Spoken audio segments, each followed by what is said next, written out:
So cool. Can you just tell me a little bit about yourself and where you're from? Yeah, sure. Yeah. I grew up originally from Milwaukee, Wisconsin, the Milwaukee area, one of the suburbs.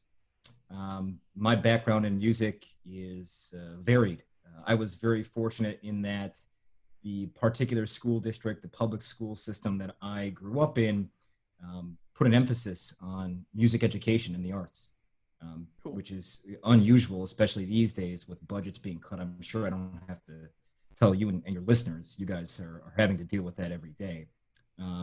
But the deal at my house growing up is if you wanted to play t-ball, if you wanted to play little league, whatever else you wanted to do outside of school, the agreement was you also had to play an instrument. That's awesome. Yeah, and so fortunate to have parents that put an emphasis on the arts and on extracurriculars that were willing to put in the time and certainly the money into those things.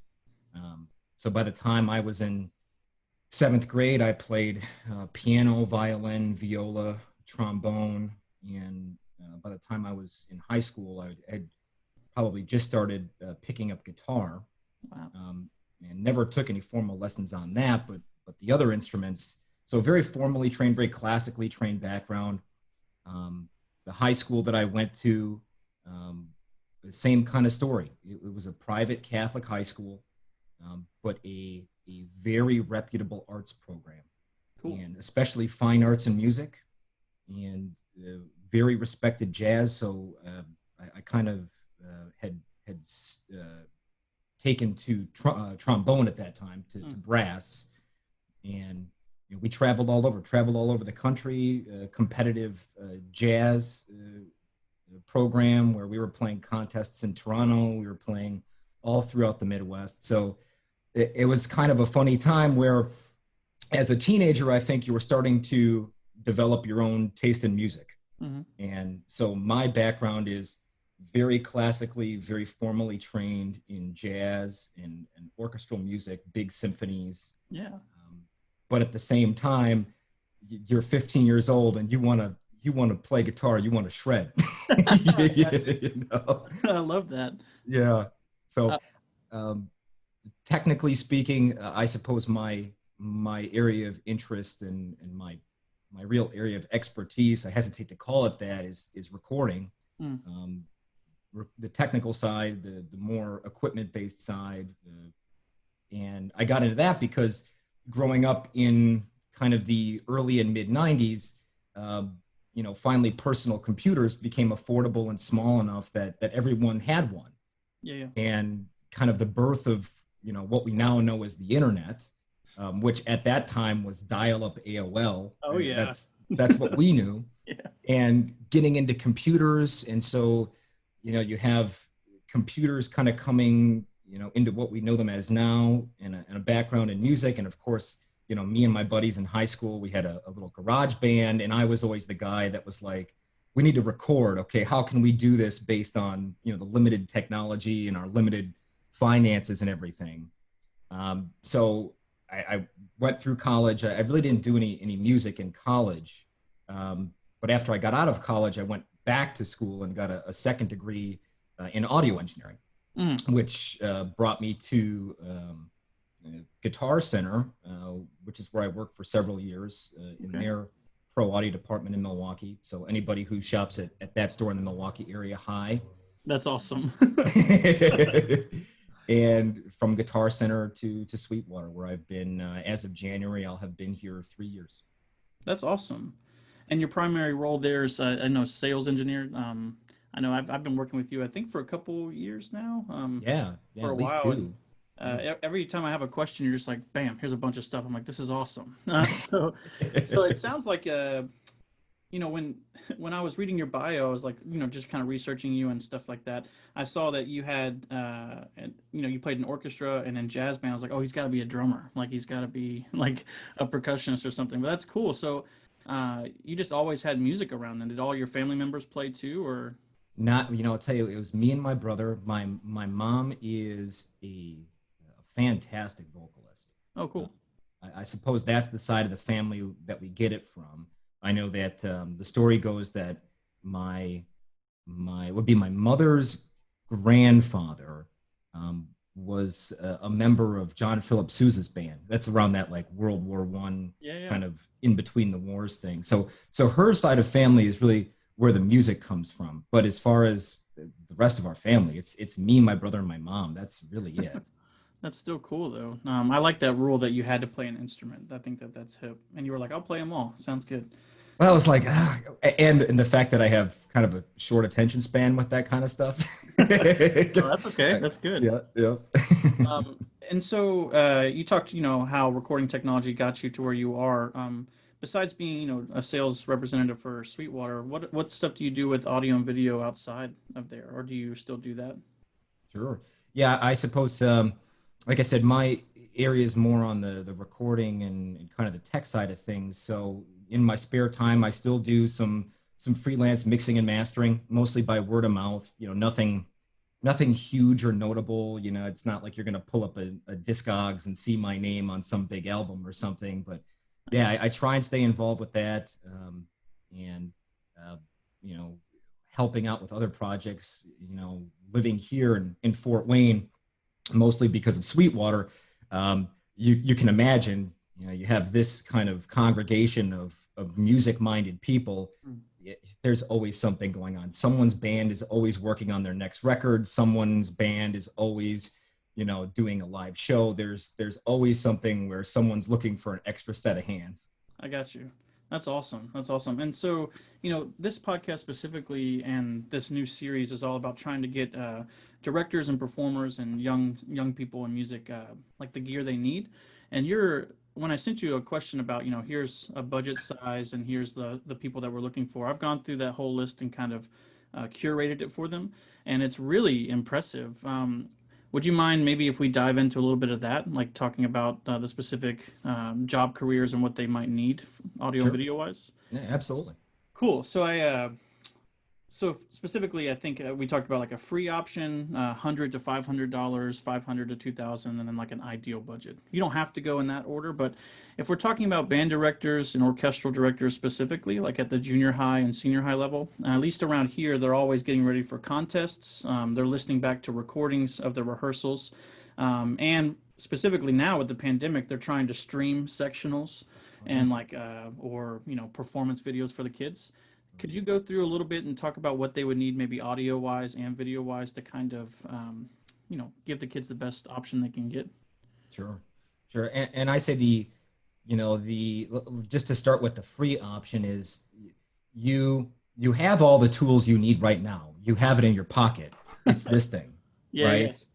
And the only reason that you would go beyond that is if there is some limitation, there is some problem, some logistics issue, some quality issue that you're trying to solve. And I always tell people, and I'm sure I've told you, where if you're doing your virtual lessons, if you're doing your streaming, and you don't recognize an issue, there isn't something that's jumping out at you that's really bothering you about it, either as far as the video goes or just as far as the logistics go. I think about something like I imagine, a percussion instructor. My brother is a fantastic drummer. That was his instrument growing up. cool. And so for something like that, for someone who grew up in music, I am very familiar with, the importance of technique. You imagine, how much posture and how much, positioning and how much of that plays a part in, ultimately how your performance sounds. Yeah. And so, okay, yeah, at a certain point in time, if I'm trying to do a drum lesson, it's going to be very important, not only that they can hear, but also, visually be able to see the technique. Mm-hmm. And if you imagine, okay, well, how do I get my phone as an overhead camera? How does that affect the sound quality? Okay, that's what when I talk about a logistics issue, that's more of a logistics issue. It's not necessarily a quality issue. Sure. Yeah. So, okay, at that point, all right, then at that point, you're looking at, okay, maybe the solution there is a separate system. One system is your camera and a separate audio system so that I can have my camera in one place, but my audio in another place. so it doesn't distort the audio while, like, because if you have the phone above the cymbals or something, you're just going to hear cymbals. Exactly. So Exactly. you're saying, like, at a basic level, maybe don't try to overdo things. Just try what you have. The free options. Even though that phone is $1,000, it's like Right. go that option first, and then if it's a logistic problem, then kind of dive in. Oh yeah. Yeah, So absolutely. so let's say, for example, let's say it is a percussion kind of thing. So let's say they're streaming in a beginning percussion class, and we are very visual. Like, I know you can get a lot for watching the mouthpiece touch the lips, but for us, it's like it's a lot of playing by rote. So let's say you have marimba, you have snare drum, and then you have drum set. And in that time, you have to go through, obviously, maybe this is not a beginning class, but you have to go through all those instruments. So what do you think would be the easiest solution if you wanted to spend a little bit of money? So we have marimba, it's melodic and all that. Snare drums really in your face, and then the drum set with all the colors. Like, what do you think someone should do in that case? Are we talking all of those things playing at the same time, or are we talking about we're going to move from one to One the to the next, other one. one to the Yeah. other? Well, then at that point, I think just to solve the logistics situation of could you do that with your camera or your phone? Sure. How are your results going to be? Is it going to be a little bit tricky visually? Camera, what you're trying to demonstrate? Yeah. And that would be a prime example of, okay, well then how do we separate this? How do we separate, the video onto one piece of equipment, the audio onto another piece?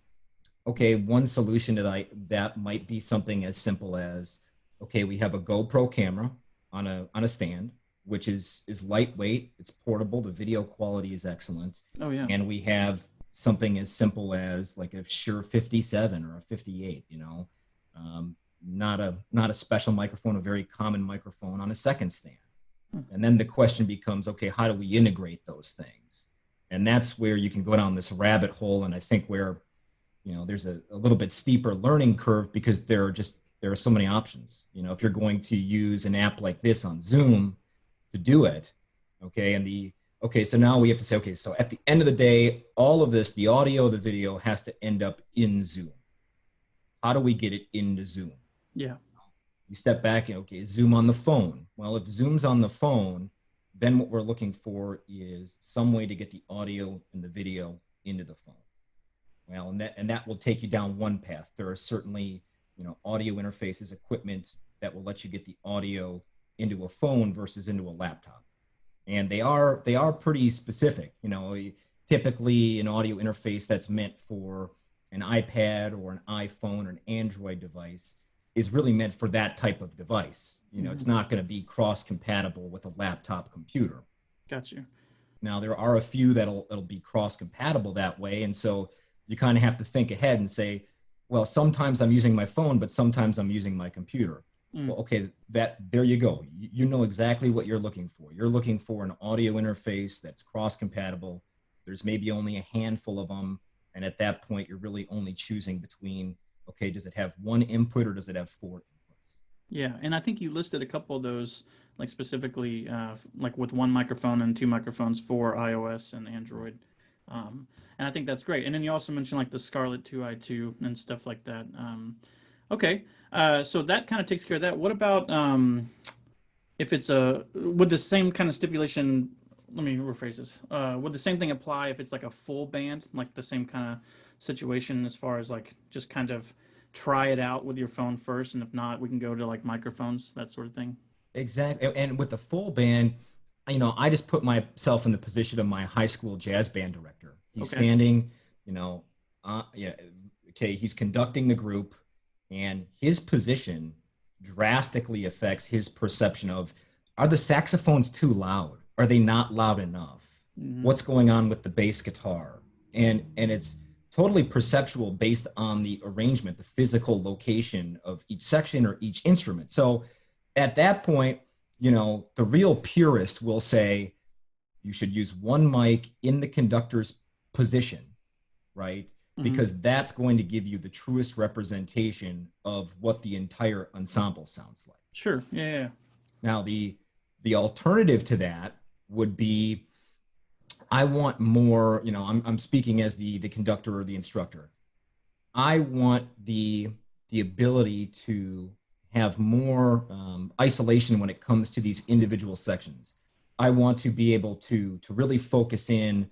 You know, maybe my it's a middle school jazz band. You know, these kids, they don't have a real, you know, sense of dynamics. They haven't been playing long enough Sure. Yeah. Yeah. to have that. So for that situation, you can take this and you can build it out to a point where you say, okay, I want one microphone for each section. One microphone for the drums, one microphone for trumpets, one for trombones. Okay, those all feed in. So now that we know we're still looking for an audio interface, all this stuff has to get into, you know, our computer or our iPad, our phone for streaming or recording purposes. Now we know that we're looking for a 4-channel, an 8-channel, however many microphones we need to feed this thing. Sure. Right. Now we kind of know what box, and that's how they do it in a recording studio, right? I mean, and you could go beyond that. You could say, let's give every single individual in that group their own mic, and that would be, you know, like a real true recording type of setup where we're giving individual mics to every performer, so that on the back end we can control the balance of, you know, even the first through fourth trumpet. Yeah. If you want that kind of finite control, you can certainly do it. Okay. So I just to break it down one more time, I love that. So basically, if a director is listening to this, like I have no idea about audio and video recording technology, basically the questions you're asking are, what do you want? Like, are you wanting a free option would be the phone, and you can try that out until the limitations, you know, or until problems come up. Or are you going to go, I want that kind of clarity that I hear in the recordings that I'm listening to, reference recordings. So I'm going to mic everybody. And then basically from there, just say, okay, if I'm going to do that, I'll go through this list and I'll find a 4-channel, 8-channel interface. And I know I'll need a laptop or a desktop, and I'll need a high definition webcam, like that sort of stuff. Okay, that's way easier, I think, than the way I even learned it. It was like, you gotta get these mics, figure it out. I'll see you in an hour. You know, like that sort of thing. That's how I learned it. And I'm just like, okay. Yep. Yep. Well, cool. Well, maybe a little bit deeper than that, like for like performers. So, you know, that these are people that have been hit pretty hard, and they're the ones that are kind of out there self-promoting. They're doing things on their own, maybe streaming from their houses or releasing albums and things like that, trying to like, you know, meet the professional standards of like a Sony or Columbia or whatever. Like, what would you recommend for, let's say, a soloist or a quartet, like percussion group, to get those high-end recordings that you would see like on a Vic Firth website kind of thing? Sure. Well, I would say that part of that is your equipment, certainly. But the other part of it that I am very quick to remind people of is what you, and I was just having this conversation with a concert harp player the other day, which is, as you can imagine, like the logistics of recording that in your own apartment or whatever can be difficult. Yeah.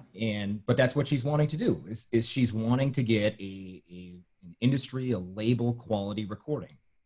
Okay. And the equipment is probably, I would argue, is less than 50%. Oh, okay. I would say a majority of that what we call professional sound comes from something as simple as the positioning of your microphone. That'll have a drastic impact on the sound. You can imagine, I mean, what does a drum set sound like, you know, through a wall? You know, if you're hearing someone play drums in the next room versus, you know, right there in the room, it's the same type of thing. The distance and everything in between your ears and the performance definitely affects what you're hearing. Yeah, absolutely. So and then the second part, I would say the majority of that really comes down to, unfortunately, what can seem like a very complicated technical process, which is when you hear someone say, I work in mixing, I work in mastering. That's that process of taking the raw recording and using equalizers, using compressors, using limiters, you know, stereo spread devices. These are the things that give a record that quote unquote professional sound. And, you know, it's something that in the case of this particular performer that I was talking to, what she resolved to do was she was going to get the best raw recordings that she could, and she was going to pass this along to her record label. And the record label was going to then hand that off to their in-house mixing and mastering people for final processing. Got you. So that's kind of the roundabout way of saying, okay, so keep that in mind. You know, keep in mind that yes, you can buy a $15,000 microphone and a $10,000 audio interface, and even then, your recordings, when you listen to them, will not sound like a professional recording. It'll sound good, but it hasn't gone through that final processing. I would say prepare for some price tag shock. Certainly, if you're looking at just the microphones alone, I think you're not looking at a $100 microphone. You're not really looking at a $300 microphone. You know, I would argue that the professional quality microphones really start in that $1,200 plus range. Gotcha. And then for percussion, it becomes even more cumbersome, unfortunately, because if you have any experience recording a percussion instrument, even if it's something simple like two congas or two bongos, we're still going to use two mics so that I have individual control on the back end of, the larger versus the smaller, left versus right. So I'd say, and then from there, you're looking at, the microphones are giving you a great audio quality, excellent, high quality microphone. Okay, we still have to get that into our recording device, our computer, our phone, whatever we're going to use. And so we want to make sure that we preserve that quality from the microphones as it gets converted over to digital.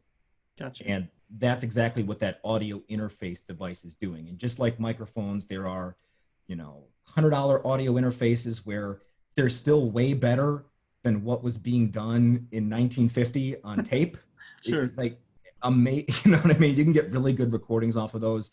But I think if you're trying to do a professional and industry recording, you're looking at something in that $1,000 plus range, depending on number of inputs. Got you. And so, do you think it's worth it then for someone that's going to do that stuff on their own, like the performers? Do you think it's worth it for them to invest in the software to do the mastering, or maybe pay for some lessons to do that stuff? Or do you think it's better to invest in the microphones and placement of them and then pay someone else to do that? I think you could argue it either way. I wouldn't discourage anybody from getting into that. I think what it comes down to is this issue of time. And you say, I'm a working musician, I'm a working educator. I want to make a professional sounding record. I only have so many free hours in the day to do this.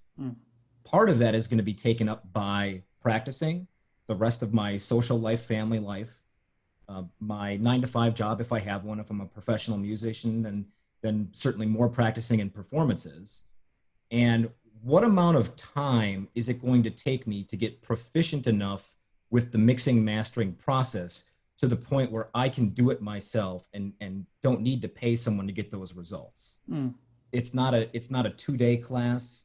It's not a 2-year class. It's one of those things where absolutely, because once you learn that process, you have total freedom.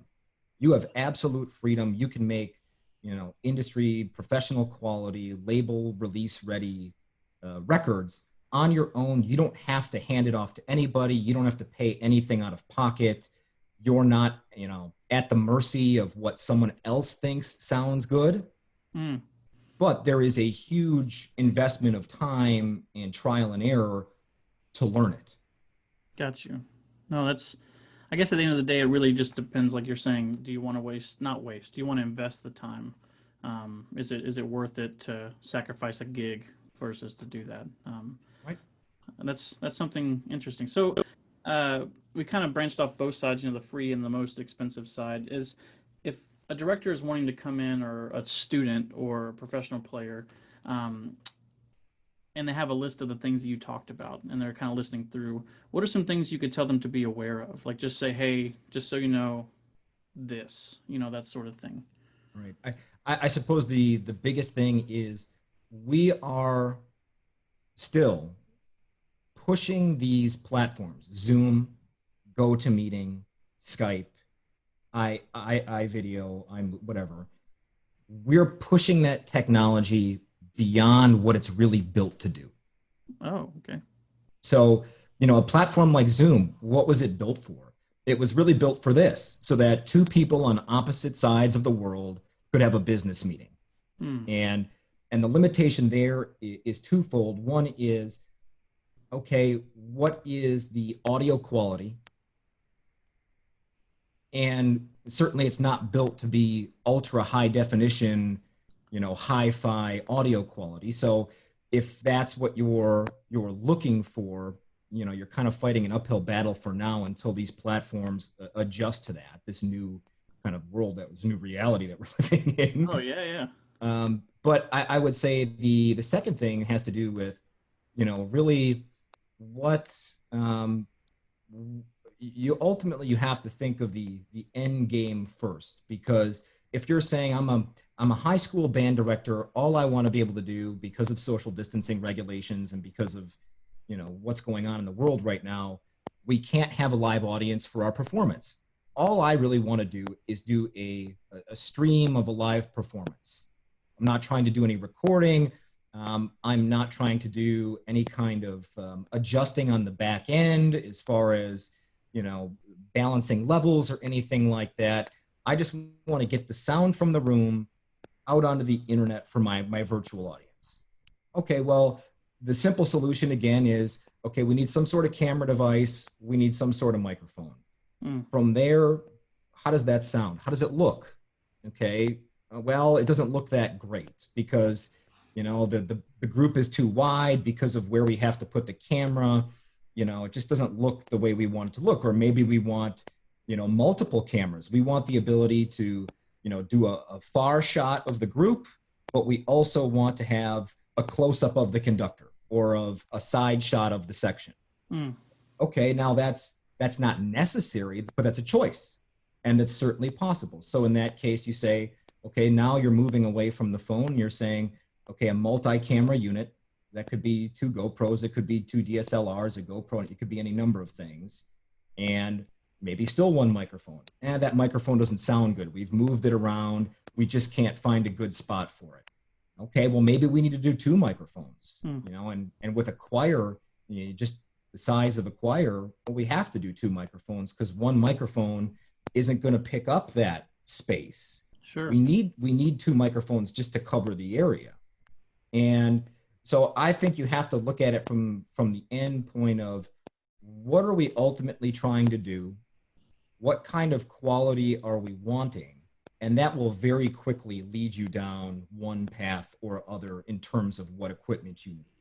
Yeah, that's great. I never actually thought about explaining it like that to somebody, and I'm still learning about all this stuff too. So this is great. And you brought up a good point about that this Zoom meeting is just meant for this, a meeting. And I wonder, I'm sure people are figuring out programs, or maybe the Zoom creators are figuring it out, like how to beef it up. But yeah, and you mentioned something, about the future of things.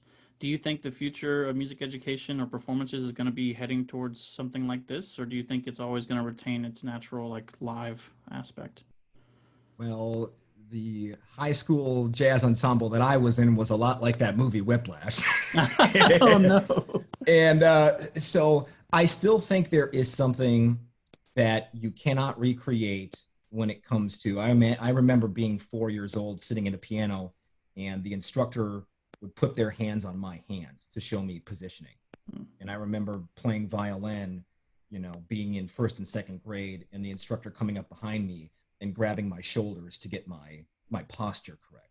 Yeah. There is still something about this that you can't get any other way but in person. I agree. That's refreshing to hear.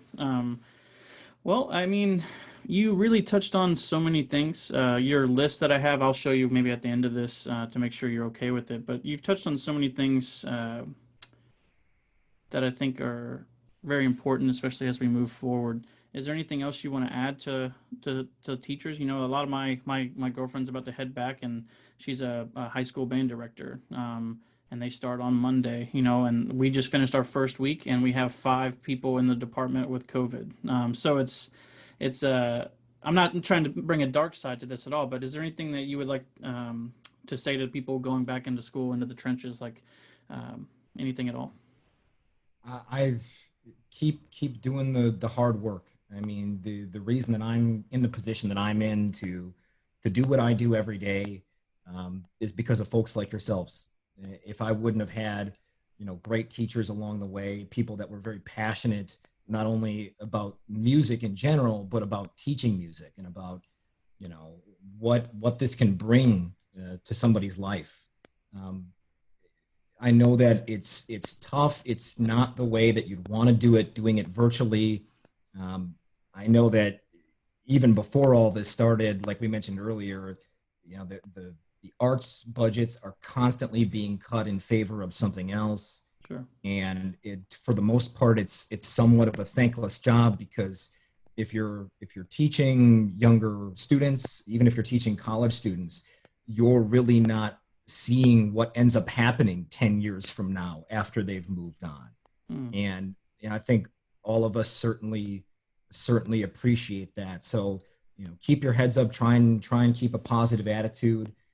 Don't let the technology of this overwhelm you. I know that it can get very frustrating because all of a sudden now, on top of being an instructor, you have to be a recording engineer and a streaming expert.